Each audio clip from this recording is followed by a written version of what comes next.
Anda ingin untuk membaca kepada tuan-tuan dan puan sekalian kisah Isra' dan Mi'raj sebagaimana yang dapat kita simpulkan daripada dua kitab hadis, yaitu Al-Bukhari dan juga Muslim, ataupun dalam ringkasnya kita bagi tajuk majlis kita pada hari ini memperingati peristiwa Isra' dan Mi'raj berdasarkan kepada hadis-hadis di dalam Sahih Al-Bukhari dan juga Muslim. Pada malam Nabi SAW diisra'kan, baginda sedang berbaring di tepi Baitullah, yaitu di kawasan Al-Hijr. Kawasan Al-Hijr iaitulah kawasan yang kelihatan seperti ladang kuda di tepi Kaabah, di antara tidur dan jaga. Pada ketika itu Nabi berada di antara tidur dan juga jaga, di tengah di antara dua lelaki sahabatnya. Di tengah-tengah di antara dua lelaki sahabat baginda. Dalam lafaz hadis tidak disebut siapa sahabat itu, namun Al-Imam Ibn Hajar Al-Asqalani menyebutkan iaitu Sayyidina Hamzah dan juga Ja'far. Nabi berada di tengah di antara Sayyidina Hamzah dan juga Ja'far. Ketika itulah malaikat Jibril bersama dua malaikat lagi. Dalam matan hadis tidak disebut siapa dua malaikat lagi, tetapi dalam dinyatakan oleh Imam Al-Qastalani dalam Irsyadus Sari, salah satu daripada kitab yang mensyarahkan Sahih Al-Bukhari, Irsyadus Sari, Imam Al-Qastalani, kata dia iaitu Mikail dan Israfil, malaikat Jibril. Ketika itulah malaikat Jibril bersama dua malaikat lagi, iaitu malaikat Mikail dan Israfil, datang mengambil baginda dan membawanya ke perigi Zamzam. Kemudian Jibril membelah dada baginda dari permulaan dada, yakni pangkal leher. Di sini tempat berkok ni, permulaan dada ke pangkal leher hingga ke bawah perut, hingga ke bawah perut. Dalam satu riwayat disebutkan dari pangkal leher atau permulaan dada hingga ke bulu ari-ari. Hingga ke bulu ari-ari makna bawah daripada pusat, bawah daripada pusat. Menurut Imam Al-Kirmani, Imam Al-Kirmani salah seorang yang mensyarahkan Sahih Al-Bukhari, dalam kitabnya kalau tak silapnya Al-Darari Al-Mudhi, kata dia iaitu dibedah dari permulaan dada tadi hingga ke kawasan di antara pusat dan tempat tumbuh bulu ari-ari. Pusat dan juga tempat tumbuh bulu ari-ari.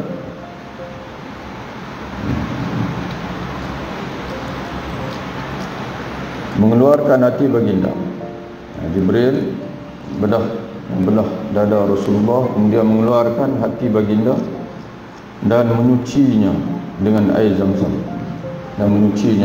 Zamzam, kemudian membawakan satu bekas berupa mangkuk basuhan. Mana bekas, kalau tuan-tuan ingat dulu kita kenuri dulu ada ketok, ingat ketok, bekas ketok, tak ada ni tahu ketok, bekas mangkuk basuhan. Itulah disebutlah hadis yang begitu, Allah Ta'ala macam mana rupa sebenarnya, yang dari emas. Jadi macam mana malaikat Jibril boleh bawa bekas daripada emas, padahal kita umat Muhammad SAW dilarang untuk makan dan minum menggunakan perkakas emas. Jibril bukan manusia, dia tak tertakluk dengan syariat kita manusia. Begitu juga kita di akhirat nanti, syariat berubah. Dalam syurga nanti di antara perkakas ahli syurga adalah daripada emas dan juga perak. Itu syariat sudah berubah. Larangan menggunakan perkakas emas dan perak itu adalah syariat kita umat Muhammad sallallahu alaihi wasallam di dunia ini. Kemudian Jibril setelah membedah dada Rasulullah sallallahu alaihi wasallam, beliau membawakan satu bekas berupa mangkuk basuhan dari emas yang penuh berisi hikmah dan iman. Ini pun kita tak dapat nak gambarkan macam mana emas bekas yang penuh berisi hikmah dan iman. Dituangkan hikmah dan iman itu ke dalam dada baginda dan kemudian menutupnya kembali. Jadi tuan-tuan bersekalian, kita tak ada kesempatan nak hurai panjang-panjang, cuma kita sebut beginilah. Rasulullah ketika Isra' dan Mi'raj, baginda dalam perjalanan sallallahu alaihi wasallam untuk menghadap Allah. Nak menghadap Allah ini mesti dengan hati yang bersih. Mesti dengan hati yang bersih barulah Allah akan terima kita. Sebagaimana disebut oleh Allah Subhanahu wa taala sendiri dalam surah Al-Syu'ara, yauma la yanfa'u malun wala banun illa man atallaha biqalbin salim. Hari kebangkitan nanti, hari yang mana tidak akan berguna lagi, tidak akan beri manfaat lagi harta benda dan anak pinak, melainkan orang yang datang menghadap Allah dengan hati yang bersih. Dengan hati yang bersih. Itu dipanggil kenapa Rasulullah peristiwa Isra' dan Mi'raj dimulakan dengan pembersihan dada. Begitu juga kita dalam perjalanan kita ni sekarang dalam perjalanan untuk menghadap Allah. Dalam perjalanan untuk menghadap Allah, maka mesti pada ketika ini kita sentiasa membersihkan hati kita supaya Allah menerima kita. Kemudian dibawa kepada baginda seekor binatang berwarna putih yang saiznya lebih kecil dari baral tetapi lebih besar daripada kaldai. Lebih kecil daripada baral. Baral ini saiz dia tengah-tengah di antara kuda dan juga kaldai, iaitu baral. Dikatakan wallahu alam, dikatakan baral ini adalah kacukan kaldai dan juga kuda. Saiz buraq ini tengah-tengah di antara baral dan juga kaldai, dinamakan al-buraq. Dinamakan al-buraq. Bagi anak-anak kita yang biasa mengenal bahasa Arab ini, al-barqu itu kilat. Al-barqu adalah kilat. Sebab itu Nabi menceritakan dia melangkah sejauh pandangan matanya. Yang mana dia tengok ke depan, di mana mata dia sampai, dia langkah saja dia akan sampai di situ. Macam kita lah tuan-tuan sekalian tengok bulan, tengok bulan. Tengok mata sampai di bulan, langkah saja sampai di bulan. Itu nak menggambarkan lajunya buraq ini bergerak. Jadi sebab itu mungkin kita sebut dalam istilah ini adalah satu kenderaan yang disediakan oleh Nabi, oleh Allah SWT untuk Nabi melintasi jarak yang jauh, kenderaan yang selaju cahaya ataupun mungkin lebih pantas daripada cahaya. Jadi sebab itu tak mustahil, walaupun mustahil pada kita, tapi tidak mustahil pada Allah SWT. Tidak mustahil bagi Allah jika dia menghendaki apa saja untuk hamba-hamba.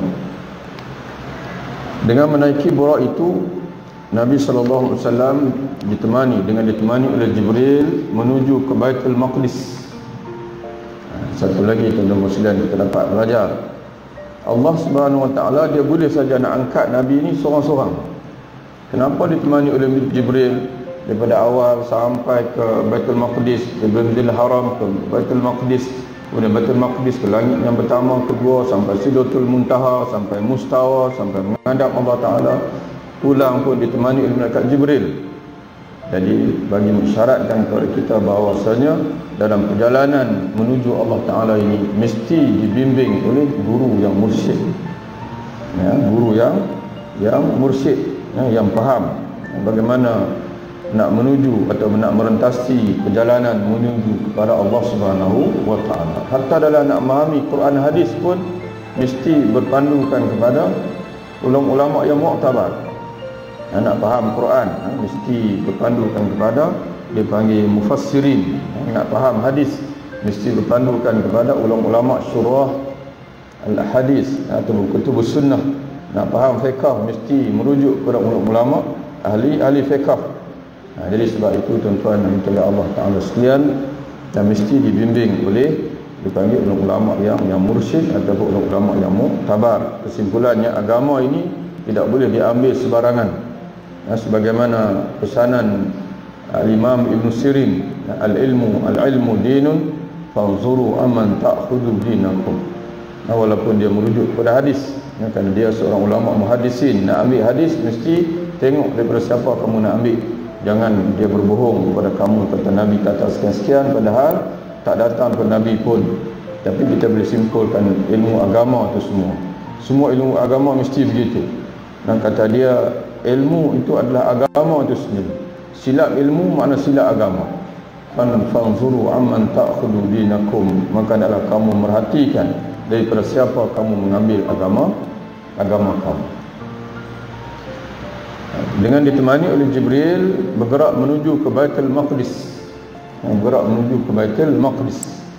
Tiba di Baitul Maqdis, baginda menambat buraknya di bingkai pintu. Di bingkai pintu di mana para nabi biasa menambatnya di situ. Kemudian baginda masuki masjid dan mengerjakan salat di dalamnya 2 rakaat.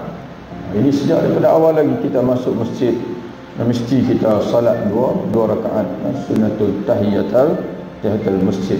Kecuali Masjidil Haram, yang terbaiknya ialah tawaf. Sunnah tahiyatul Masjidil Haram at-tawaf. Kalau kita tak nak tawaf ataupun tak boleh tawaf, barulah kita sembahyang sunat 2 rakaat. Adapun masjid-masjid yang lain di atas muka dunia ini, maka masuk tu mesti dengan salat 2 rakaat terlebih dahulu. Kemudian baginda menambat masuki masjid dan mengerjakan salat di dalamnya 2 rakaat. Apabila baginda keluar, Jibril membawa kepadanya 2 bekas. Satu bekas berisi arak dan satu bekas lagi berisi susu. Baginda memilih susu. Lantas Jibril alaihissalam berkata, engkau telah memilih fitrah ya Rasulullah sallallahu alaihi wasallam. Segala pujian bagi Allah yang telah memberi hidayah kepadamu untuk memilih fitrah. Jika kamu mengambil arak, nescaya akan sesatlah umatmu. Jadi sekali kita belajar, bila-bila masa kita umat Nabi Muhammad ini mesti pilih yang halal, jangan pilih yang haram. Dalam muamalat dengan bank sebagai contoh, kalau dulu bolehlah kita bagi alasan tak ada bank Islam, kita boleh ambil pinjaman ikut dan saja. Sekarang ni sudah ada muamalat Islam, nak beli kereta kan, nak buat apa kan, nak beli rumah dan sebagainya, pilih muamalat yang Islam. Kerana Nabi mengajar kita begitu, pilih. Kerana pilih Islam itu makna pilih fitrah.